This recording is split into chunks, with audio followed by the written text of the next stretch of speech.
Carte blanche.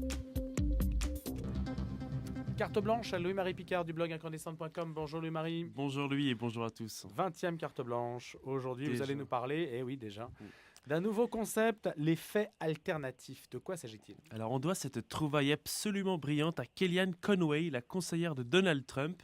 Alors en gros, imaginez que vous êtes président élu des États-Unis et que pour votre investiture, vous voudriez que la cérémonie n'est d'égale que votre ego surdimensionné. Et la patatras, la foule escomptée ne répond pas présent. Alors que faire, Louis, que faire, je vous le demande.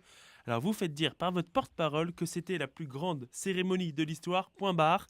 Et alors si un journaliste explique que c'est pas vrai, qu'il n'y avait pas autant de monde que cela, vous répondez que c'était un fait alternatif. C'est un peu du mensonge, non? Et absolument pas, parce que sortons de cette logique du maquillage, du bidonnage, du tripatouillage.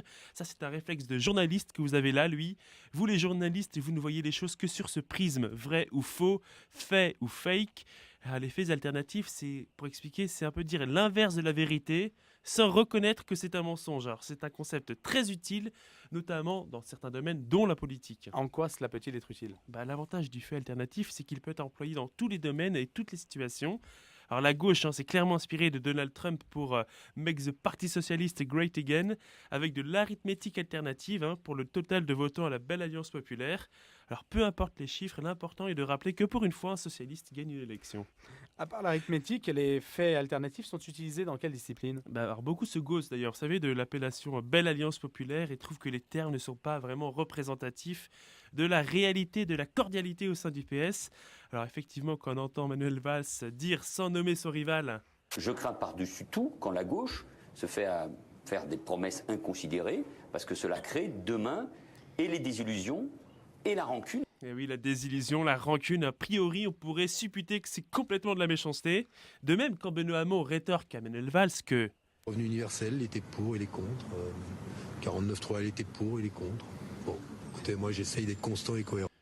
Et cohérent, constant et cohérent, donc entendre que Manuel Valls est inconstant et incohérent. Alors on pourrait se dire que c'est complètement de la haine, et pourtant non, c'est de l'amour alternatif, car comme vous le savez, les socialistes sont très pudiques. Pour dire j'en ai sué, on privilégie merci pour ce moment. Pour dire que la situation est au point mort, on dit ça va mieux. C'est une question de vocable. Hier, le Canard enchaîné révélait que l'épouse de François Fillon, Pénélope, aurait eu un emploi fictif comme attaché parlementaire. Alors de quoi s'agit-il là? Alors dans ce cas précis, c'est vrai que si j'en crois ce que j'ai lu, on ne l'aurait jamais vu au Palais Bourbon. Alors dans ce cas, pour ne pas tomber dans la mythomanie, il faut faire appel à la mythologie pour rappeler que certes, ça a tout l'air d'un emploi alternatif et non pas fictif.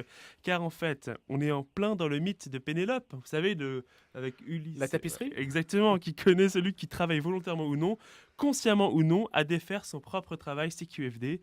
En tout cas, on peut rire de ces faits alternatifs, on rit beaucoup moins quand on en fait les frais, qui eux sont loin d'être alternatifs. Merci Louis-Marie Picard et votre blog incandescente.com.